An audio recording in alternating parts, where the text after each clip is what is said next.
Comprendre le besoin en fonds de roulement dans le transport. Le besoin en fonds de roulement, appelé aussi BFR, est un indicateur essentiel pour une entreprise de transport.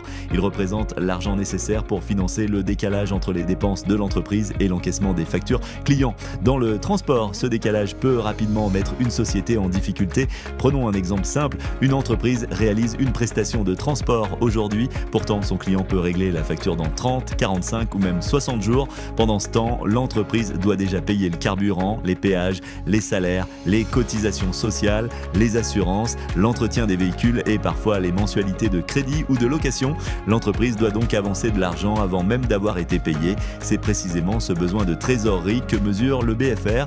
La formule simplifiée est la suivante: BFR égale actif circulant moins dette d'exploitation. L'actif circulant comprend principalement les créances clients et les stocks. Dans une entreprise de transport, les stocks sont souvent faibles. Le principal élément est donc généralement le montant des factures clients qui n'ont pas encore été encaissées. Les dettes d'exploitation comprennent notamment les dettes fournisseurs, les dettes sociales et certaines dettes fiscales liées à l'activité. Prenons un exemple chiffré. Une entreprise de transport possède 40 000 € de créances clients. Elle dispose également de 5 000 € de stock ou de charges payées d'avance. Ces dettes de fournisseurs sociales et fiscales représentent 20 000 €. Le calcul est donc le suivant: 45 000 € d'actifs circulants moins 20 000 € de dettes d'exploitation. Le BFR est donc de 25 000 €.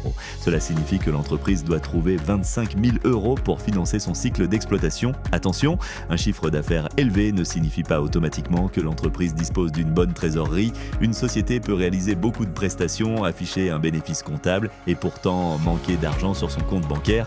Plus les délais de paiement des clients sont longs, plus le BFR augmente. À l'inverse, plus les fournisseurs accordent des délais de paiement, plus le BFR diminue. Pour réduire le BFR, une entreprise de transport peut demander des acomptes, facturer rapidement, relancer les clients sans attendre, négocier des délais avec les fournisseurs et surveiller régulièrement les factures impayées. Le BFR permet donc de répondre à une question simple: de combien d'argent l'entreprise a-t-elle besoin pour continuer à fonctionner normalement en attendant le paiement de ses clients?